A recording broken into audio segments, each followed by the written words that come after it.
어느 날 홍수가 크게 났습니다. 그래서 갑자기 급격하게 막 물이 막 불어가지고 잠기기 시작하는데 어느 청년이 그만 탈출을 못하고 집에 갇혀 버렸어요. 그래서 하는 수 없이 이제 지붕 바로 아래까지 물에 잠기자 이제 하나님께 막 열심히 기도하는 겁니다. 하나님 제발 좀 살려주세요. 살려주세요. 예, 그때 경찰 보트가 지나가면서 빨리 타라고 막 이렇게 한 겁니다. 근데 이 청년이 괜찮다고 그냥 가시라고, 나는 하나님이 살려줄 거니까 걱정하지 말고 가시라고 이렇게 그냥 보냈습니다. 그리고 계속 더 간절하게 기도를 합니다. 왜요?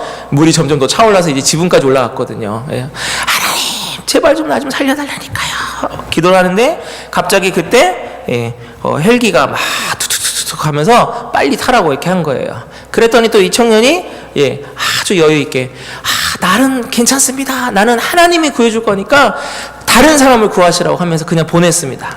그러다 어떻게 됐을까요? 가슈. 그냥 갔어요. 천국에 가가지고 하나님께 막 따지고 물었어요. 왜 그때 내가 그렇게 간절하게 기도를 했는데 왜 안 살려줬냐고. 그랬더니 이렇게 하나님이 말씀하시더라는 거죠. 그래서 내가 너 때문에 배도 보내고 헬기도 보내줬잖니. 안 탄 게 너야. 이렇게 얘기하신 거예요. 웃기는 이야기지만 기독교인들의 어리석은 모습을 좀 단편적으로 나타내주고 있는 이야기입니다. 예나 지금이나 항상 이런 문제들은 기독교 역사상 계속 문제를 일으키고 있었습니다. 때로는요, 목사인 저도 정말 답답할 때는요, 하나님이 좀 직접 말씀해주면 참 좋겠다.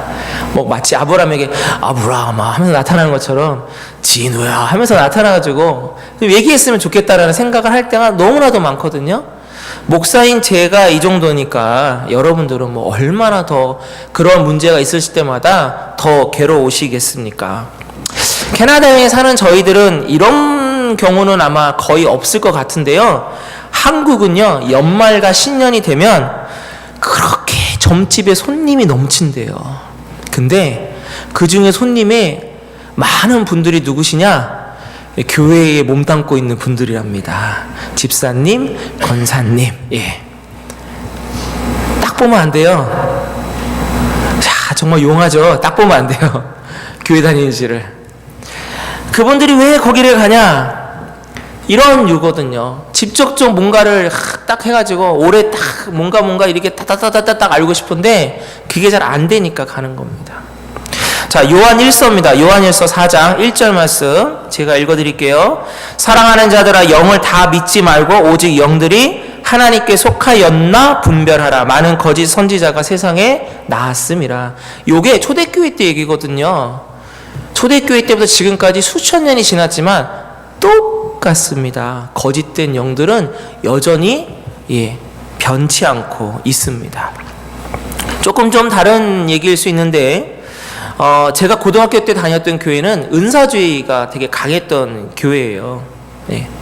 특별히 그 캐나다 여기 토론토에 그때 빈야드 운동이라고 막 할 때 그 교회는 그거를 받아들였던 교회거든요. 지금 생각해보니까 그게 빈야드였어요. 그때는 제가 학생 때니까 그런 거 모르고 있었는데 어느 날 예언하시는 어떤 권사님이 교회에 오셔서 예언 기도를 막 해주는 막 순서가 있었습니다.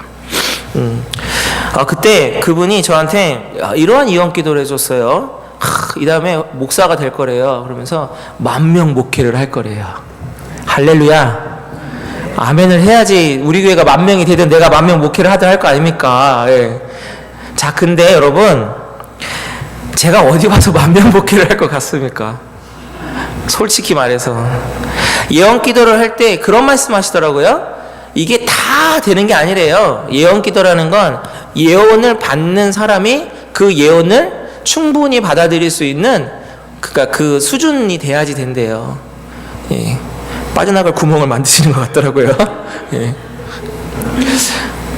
제가 이 자리에서 솔직히 말씀드리는데요. 10,000명 교회 혹시나 그런 교회에서 저한테 오라고 해도 저 분명히 선포합니다. 10,000명 교회는 안 갑니다. 왠지 아세요? 나는 오래 살고 싶어요. 거기 가서 스트레스 팍 받으면서 금방 죽고 싶지 않습니다. 저는 저를 알아요. 저는 10,000명 목회 안 됩니다. 작년에 저랑 성경 공부하신 분들은 아시죠? 제가 계속 고백한 거. 제 능력치는 그 정도예요. 거기까지. 예, 그것도 간당간당 하는 능력치입니다. 솔직히. 10,000명은 무슨 10,000명입니까? 자, 보통 은사주의나 예언하시는 분들의 시작이 보통 이렇게 시작을 합니다. 하나님이 말씀하십니다. 성령님이 말씀하십니다. 이렇게 해요. 결론부터 말하자면 이게 다 틀린 건 또 아닙니다, 여러분. 맞을 수도 있고 틀릴 수도 있어요. 그래서 여러분 뭐가 필요하냐? 분별이 필요합니다. 자, 그래서 오늘은 이런 부분에 대해서 잠깐 좀 생각을 드리고, 특별히 여러분들과 함께하는 저 담임 목사인 저의 목회 철학은 무엇인가 궁금하시죠? 뭔가를 좀 오늘 자리를 빌어서 담임 목사인 저의 목회 철학도 조금 얘기해 드리려고 합니다. 자, 첫 번째, 오늘은 세미나식이라서 제가 원래 첫째, 둘째, 셋째 안 하잖아요. 오늘은 그렇게 합니다. 첫 번째, 구별하는 방법은 성경을 기준으로 삼아야 됩니다. 성경. 자, 우리가 알아야 될 건 이때 당시에는 말씀이 글자로 되어 있지 않았어요. 구전으로. 그래서 파피루스에 막 적고 이런 식으로 막 내려온 겁니다. 그러니까 이때 당시에는 이게 활자로 되어 있지 않고 이런 식으로 책으로 되어 있지 않기 때문에 비교본이 없어요. 하지만 지금은 무엇입니까? 분명히 창세기부터 요한계시록까지 정확하게 다 주셨습니다. 우리끼리 얘기지만 솔직히 평생에 창세기부터 요한계시록 끝까지 한 번도 못 읽을 정도의 방대한 분량이잖아요. 빨리 웃으세요. 안 그렇습니까? 이렇게 많은 성경의 분량을 꼼꼼하게 다 주셨단 말이에요. 수천 년 전인데요. 목사가 지금도 설교를 할 수 있는 이유 중에 하나가 뭐냐?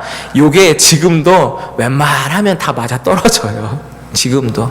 인간의 기본적인 이해를 너무나도 다 담고 있고요. 일반 생활, 기독교, 교회 안의 생활, 다 이 안에 다 아직도 충분히 말할 거리들이 있을 정도로 충분히 하나님이 다 담겨 놓았습니다.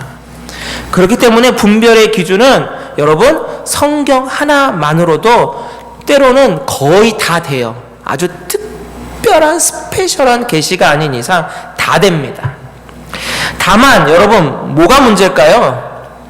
이걸 다 우리가 모를 때가 많다라는 것입니다.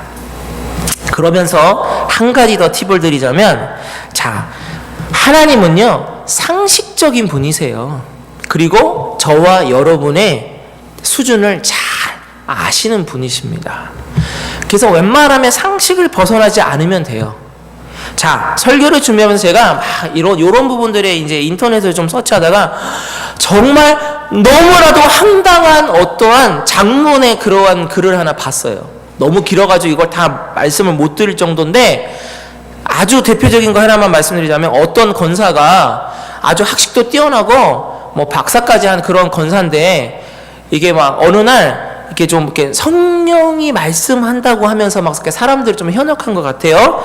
그러면서 어느 날 이 젊은 권사인데, 젊은 권사님이 자기와 함께 기도 모임하고 있는 그 나이 많은 권사님한테 어느 날 갑자기 대뜸 없이 성령님이 나한테 어제 기도하는데 말씀하셨다고 하면서 당신 집하고 내 집하고 바꾸라고 했다고 이렇게 얘기하는 거예요. 근데 그 나이 많으신 권사님이 어디 사셨냐면 강남에 사셨거든요. 더 놀라운 거 알려드릴까요? 바꿨어요. 난 이게 더 황당해요, 솔직히. 제가 일부분만 얘기한 거예요. 정말 이런 비슷한 얘기들이 한 10몇 가지가 거기 쫙 있는 거예요. 예. 지금도 이렇구나. 근데 여러분들 웃으셨죠? 근데 지금도 이단들이 어떤지 아시죠? 정말 상식 밖의 얘기를 하는데, 정말 놀라운 건 이게 다 넘어가요. JMS 정명석이라고 하는 그 유명한 이단 있죠. 지금 구속됐다가 수감 다 만기해가지고 출소했다고 하는데, 이 사람의 주장이 뭐냐면 자기하고 잠자리를 해야 깨끗해진다는 거예요. 창세기에 있는 그거 갖고서. 얼마나 엉뚱해요. 근데 진짜로 젊은 여대생들하고 여자들이 진짜로 잠자리를 해요. 전혀 이해가 안 되죠. 상식 바뀐데 한단 말이에요. 작년에 크게 이슈가 됐던 그 큰 은혜로 교회인가요? 맞죠? 맞나요? 큰 은혜 교회인가요? 큰 은혜 교회인가 하여튼 그 교회. 무슨 타작마당, 성경에 있는 타작만을 어떻게 그렇게 참 하는지 근데 사람들이 그거를 해요. 자식이 엄마 뺨을 때려가면서 타작을 하고 있어요. 나 참 그 타작이 아니잖아요, 솔직히. 상식 바뀐데 진짜로 한단 말입니다. 하나님은요, 말씀에 우리가 해석할 때 상식에서 해석하면 돼요. 그것만 봐도 충분히 안 빠질 수 있는데 그것조차도 안 됩니다, 여러분. 자, 찰스 슬퍼전, 영국의 유명한 목사님이시죠? 이분에게 어떤 남자가 찾아와서 이런 말을 합니다. 저는 다른 지역의 교회를 다니고 있는 성도인데 매일 아침 묵상 기도를 드리는데, 뭔가 거룩하죠, 여러분? 매일 아침 묵상 기도를 드리는데 최근 며칠 동안 계속 하나님이 목사님께 가면 10파운드를 줄 거라는 음성을 들었습니다. 돈을 받고 나면 어디에 쓸 건지 하나님이 나중에 말씀하신다고 합니다. 이렇게 했어요. 상식 바뀌죠? 스퍼전 목사님이 이렇게 얘기하셨습니다. 그 음성이 정말로 하나님의 음성이라면 분명 저한테도 말씀을 하셨을 텐데 어쩐 일인지 아무 응답이 없습니다.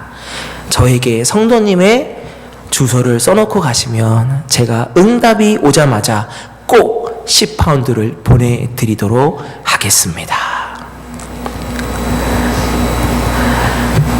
여러분, 우리가 지금 몇 주 동안 봤던 이 베드로와 고넬료의 얘기가 비슷하죠? 비슷하지 않습니까? 성경을 만약에 이걸 봤다고 하면 충분히 이러한 답변을 할 수 여러분들 있으셔야 돼요. 지금도 저에게 이런 비슷한 류의 편지가 옵니다. 예. Dear Pastor 하면서 영어로 와요. 한국말로 오면 내가 조금 뭔가 마음이 오갈 텐데, 저 아시죠? 영어를 모르기 때문에 잘 못하니까 영어로 오면 무조건 다 스팸 처리해버립니다. 근데 대충 내용이 뭐냐면, 뭐 패스터 하면서 목사 하면서 내가 지금 이러이러 어려움에 처해 있고 이러하니까 이렇게 해가지고 여기로 좀 보내줬으면 좋겠어, 이런 내용이에요. 지금은도 이럽니다. 여러분, 말씀의 기준으로 상식을 벗어나는 것은 여러분 안 되는 걸로 그렇게 아시면 됩니다. 자, 두 번째는 뭐냐면, 우리 하나님은 자연스럽게 인도해 주시는 하나님입니다. 억지가 아니에요. 자연스럽게. 어떤 상황도 또 우리들의 마음까지도 그렇습니다. 자, 무엇이냐? 특별한 부분에 그래요. 특별한 부분. 지금도 특별한 경우는 있습니다. 이 부분 때문에 이제 우리들이 힘들어하는 거예요. 특별한 부분 때문에 이게 혹시 특별한 게 아닐까 생각하는 겁니다. 자, 이거는 우리가 그동안 봤던 고넬료와 베드로의 모습에서 알 수 있습니다. 이건 특별한 거죠. 베드로가 모두자기 시몬의 집에서, 그것도 난 12시에 갑자기 하나님께서 감동을 주셔가지고 기도할 때에 먹지 말아야 될 그러한 동물들 막 보여주십니다. 그때 절대로 부정한 건 안 먹습니다 막 하니까 그게 다시 올라가죠. 그때 하나님이 깨끗하게 하신 것을 내가 속되다고 하지 말라라는 음성이 3번 반복됩니다. 자, 그런데요, 우리가 베드로 입장에서 난 12시에 갑자기 마음에 감동이 와서 기도를 하고 기도하는데 그런 환상을 보고 환상 중에 음성이 그것도 3번이나 딱 오면 여러분이나 저랑 어떻게 할 것 같습니까? 어떻게 할 것 같으세요? 이건 확실하구나 하지 않겠어요? 맞잖아요. 근데 베드로가 어떻게 나왔냐? 사도행전 10장 17절에 보면 이렇게 됩니다. 무슨 뜻인지 알지 못해 속으로 의아해합니다. 거기에 의아해하다 나와요. 이게 헬라어로 뭐냐면 당황하다, 당혹스럽다라는 뜻이라니까요. 우리 같으면 이건 확실해, 하나님이 나에게 특별한 계시를 주신 거야 할 텐데, 베드로는 그게 아니고 확실하지 않게 당황합니다. 그런데 여러분, 당황한다고 그러면 일이 안 될까요? 하나님이 베드로가 확신을 못하니까 안 될까요? 절대로 그렇지 않죠. 내려오니까 그때 고넬료가 보낸 사람 셋이 와서 얘기를 합니다. 딱 맞아 떨어지죠. 정확하게 얘기하죠. 그때 하나님의 음성이 다시 들립니다. 의심하지 말고 함께 가라. 자, 물 흐르듯이 사건이 이렇게 전개됩니다. 왜 그렇습니까? 하나님이 계획하시고 하나님이 진행하시니까 가능한 거죠. 특별한 계시는요, 이렇게 흘러가는 겁니다. 내 마음에 안 믿어진다고 하나님이 너 왜 안 믿어 하면서 너 벌 좀 받자, 너 나한테 한 대 맞자 하시는 분이 아닌데요. 특별히 하나님이 말씀하십니다. 성령님이 말씀하십니다 하시는 분들은 내 말을 안 들으면요, 이 말을 거역하면요, 이걸대로 하지 않으시면요 하면서 그 다음에 무슨 뭐 저주가 있다든지 뭐가 망한다든지 뭐 당신 아들이 아플 거다라는 이런 식으로 한단 말이에요. 언제 우리 하나님이 그런 식의 하나님입니까? 아니죠. 안 되면 믿어지게 만드시겠죠. 안 되면 이렇게 고넬료와 베드로처럼 물 흐르듯이 뭔가를 만들어 주시면서 일이 진행되게 하시겠죠. 하나님의 물은 흘러가고 거기에 나는 마치 그 배에 타고 있는 돛담배 같은 거예요. 그냥 흘러가는 겁니다. 믿어지지 않는다고 거스른다고 하나님이 너 한 대 맞아라, 믿음이 그렇게 없냐, 그러신 분이 절대로 아닙니다. 스가랴서의 말씀입니다. 스가랴 4장 6절 말씀. 그가 내게 대답하여 이르되 여호와께서 스룹바벨에게 하신 말씀이 이러하니라. 만군의 여호와께서 말씀하시되 이는 힘으로 되지 아니하면 능력으로 되지 아니하고 오직 나의 영으로 되느니라. 하나님이 하실 일이라면 우리의 힘과 능으로 하는 것 아니죠. 하나님의 영이 직접 하실 수 있습니다. 우리는 단지 도구로 사용되어질 뿐입니다. 그러니 만약 내가 하고 있고 누군가가 나를 자꾸만 억지스럽게 한다고 한다면 그거는 진실이다 거짓이다? 거짓입니다. 마지막 세 번째입니다. 이게 제일 중요한 포인트입니다. 세 번째 뭐냐? 세 번째는 열매나 결과를 통해서 알 수 있습니다. 자, 사진 하나 준비했습니다. 여러분 정신 번쩍 드시라고. 짠. 예. 양의 탈을 쓴 늑대입니다. 누가 저렇게 합성을 잘 해놨는지 아주. 자, 그 다음에 이어서 성경 말씀. 이거는 여러분 저하고 여러분하고 교독하며 읽겠습니다. 마태복음 7장 15절에서 19절입니다. 자, 한 절씩 교독하겠습니다. 제가 먼저 15절 읽습니다. 거짓 선지자들을 삼가라. 양의 옷을 입고 너희에게 나아오나 속에는 노략질하는 일이라.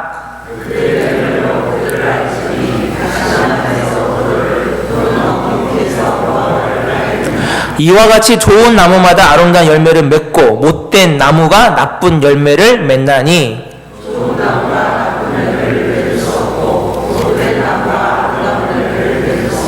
자, 같이 읽겠습니다. 아름다운 열매를 맺지 아니하는 나무마다 찍혀 불에 던져지느니라. 아멘. 예.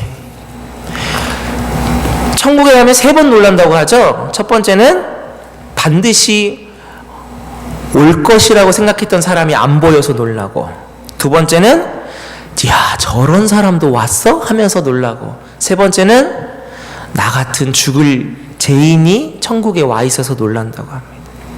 첫 번째로 우리가 주목해야 되겠죠. 반드시 올 거라고 생각했던 사람이 안 왔다? 그러면 그것은 거짓이겠죠. 이 부분은 어떻게 하면 좀 안타까운 부분입니다. 그리고 처음에 중간에 알아차지지 못하고 결국 끝까지 가봐야 된다고 하는 이런 전제 조건이 있어서 그래서 제일 힘든 부분이기도 합니다.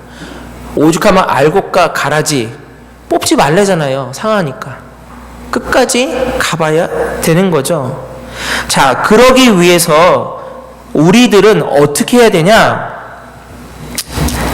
깨어 근신해야 됩니다. 왜냐? 다른 각도에서 보자면요, 그만큼 악한 영은, 거짓의 영은 우리가 속아 넘어갈 정도로 아주 정교하고 아주 강교하게 우리들을 미혹하고 있다는 뜻이기 때문입니다. 자, 베드로전서입니다. 베드로전서 5장 8절. 이거는 우리 같이 읽겠습니다. 시작. 근신하라, 깨어라. 너희 대적 마귀가 우는 사자 같이 두루 다니며 삼킬 자를 찾나니. 원래 이 본문은 핍박 때문에 고통당하고 있는 그리스도인들에게 베드로 사도가 하는 말씀이긴 합니다. 자, 지금 우리는 그때처럼 죽음의 위협을 받으면서 교회를 다니고 있지는 않지만, 그러나 더 치밀하고 더 광교한 마귀는요, 성령과 하나님의 이름을 빙자해서 지금도 우리들 가까이에서 교묘하게 우리를 넘어가게 만들고 있습니다. 우리의 자녀들을, 우리의 가족들을, 또 나를. 요한복음 10장 3절입니다. 마지막이니까요. 같이 한번 더 읽겠습니다. 요한복음 10장 3절 시작. 문지기는 그를 위하여 문을 열고 양은 그의 음성을 듣나니 그가 자기 양의 이름을 각각 불러 인도하여 내느니라. 문지기는 목자를 말하죠. 목자는 양의 음성을 듣고 양도 목자의 음성을 듣습니다. 우리는 양이고 주님이 우리의 목자가 되십니다. 우리가 목자인 주님의 음성, 말씀을 어떻게 해야 될까요? 잘 들어야 합니다. 또 목자이신 주님이 우리의 음성을 들을 수 있는 분이시니까 그때는 우리가 우리의 음성을 목자에게 내드려야 되지 않겠습니까? 그것이 무엇일까요? 저는 기도라고 생각합니다.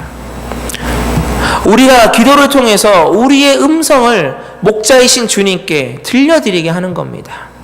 우리의 답답하고 힘든 상황들을 올려드리는 겁니다. 그때 하나님은 우리를 인도해 주시는 겁니다. 제가 침묵이라는 것 때문에 고민했던 적이 있습니다. 막 아무리 기도를 해도 자꾸만 응답이 없고 상황이 점점 막힌 것 같을 때, 정말 많은 고민을 할 때 그 침묵이라는 단어에 참 많은 고민을 했던 적이 있습니다. 근데 여러분, 침묵에는요 어마어마한 하나님의 뜻이 담겨져 있습니다. 자, 들어보십시오. 내가 입을 통해서 말을 하면 그 말은 정답이 되어 버립니다. 나머지의 것은 이제 사라져 버리죠. 그러나 침묵하고 있는 그 순간에는 한 가지가 아니라 여러 가지 것들이 담겨져 있을 수 있습니다. 하나님의 침묵, 하나님이 말씀하시면 좋겠지만 하나님이 말씀하시는 그 순간, 그거는 우리가 절대로 거부할 수 있는 단 하나가 될 수 있지만, 하나님이 침묵하고 있는 그 순간 하나님은요 우리의 생각과 우리의 마음과 맞춰 가시는 작업을 계속하고 계시는 귀한 시간이라는 것입니다. 여러분, 그렇게 믿으시면 하나님의 응답이 좀 더디 와도, 하나님이 침묵하고 계셔도, 하나님이 일방적으로 너 이렇게 해 라고 정해주시는 게 아니라 나의 뜻, 나의 마음, 나의 여러 가지 형편들을 맞춰주시기 위해서 애쓰고 있으시는구나 라고 생각하시면 됩니다. 그렇기 때문에 우리의 기도가 당장 응답되지 않는다고 목자이신 주님이 내 소리를 못 들으시는가 봐, 내 목소리를 분별하지 못하시는가 봐, 그러한 불신의 말은, 생각은 절대로 안 하셔도 됩니다. 다시 한번 결론을 맺으며 말씀을 마칩니다. 여러분, 말씀이 우리에게 정확한 기준이 되어야 됩니다. 그러기 위해서 여러분, 말씀도 좀 아셔야 됩니다. 보세요. 보시라고요. 조금 힘드셔도 보십시오. 그리고 이러한 말씀을 듣는 시간이 있어요. 잘 들으십시오. 잘 보십시오.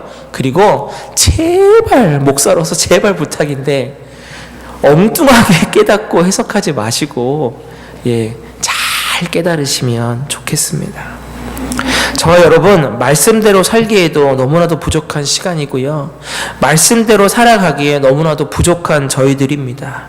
그러니 더욱 주님 말씀, 주님의 음성만을 붙들고 사시기를 주님의 이름으로 축원합니다.